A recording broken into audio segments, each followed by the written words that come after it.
Hi, I'm Andy Parkin from Screed. Thank you for your question, Charlotta, which is as follows. We have used Gypsol Classic on our first floor in a new build timber frame house. Unfortunately, we don't think care has been taken to make sure the screed is properly dry. Tiling has started but is now on hold. Please can you let me know what moisture level the screed should be when starting to lay bathroom tiles? We've been told it should be below 2% and our surface moisture levels are 20%.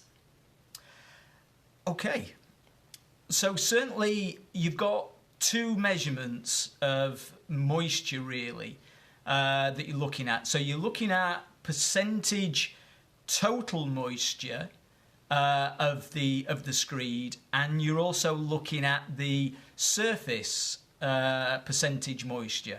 Now, one is measured as relative humidity, so that's at the surface of the screed, and then the other is basically the total percentage of moisture within the screed. So first of all, if we stick to the percentage moisture of the content within the screed, you're actually looking at 0.5 for resilience and woods, so 0.5% moisture. For ceramics, you're looking at 1% moisture is the general requirement. Now, there are some adhesives out there that will allow you to work with kind of what they'd call green screeds that are still wet, and they'll allow you to go a little bit further than that. But for the vast majority, for 95% of all adhesives, that's what you're looking at: 0.5% and 1%, depending on the type of floor coverings.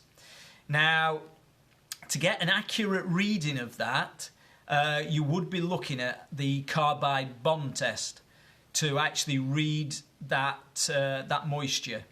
So that's the recognised test for that. That is an accurate test. There are some indicative tests that can be carried out, but that's the recognised test there.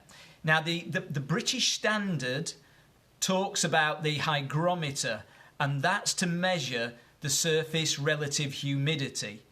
Now, what that actually requires is a humidity sleeve that actually goes on top of the screed.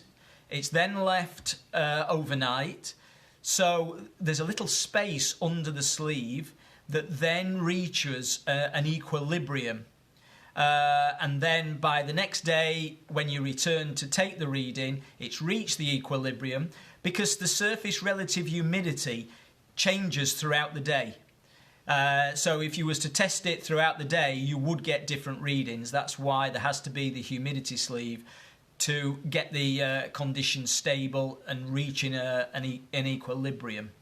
So that's the British standard for it, and you would be looking for 75 or less, so 75% relative humidity. So having a reading of 20%, that would be an extremely wet screed if that was the percentage of the moisture.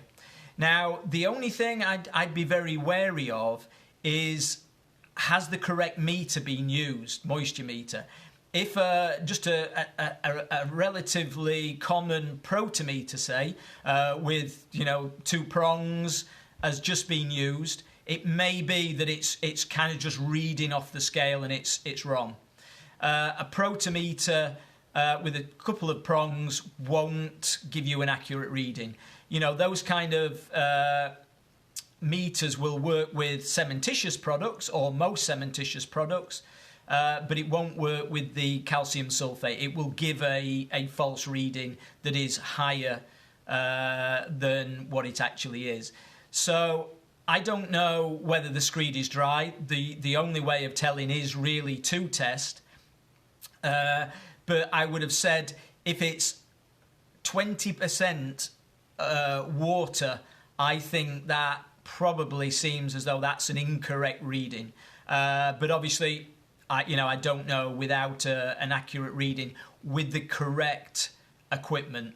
So really, you're looking at either a carbide bomb test or a hygrometer test to be 100%. You can get an indicative reading off an encounter meter.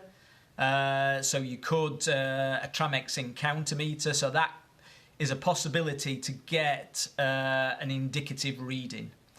So I think if it is reading at 20% and that is the correct equipment that's being used, then it's off the charts, really. It is extremely wet. So you need to obviously examine that. So I hope that's been of some help, but I think at the root is just to clarify what equipment has actually been used on that. So I hope that helps. I'm sure you've got other questions. We'd be delighted to help you with advice, and we look forward to hearing from you, and good luck with the project.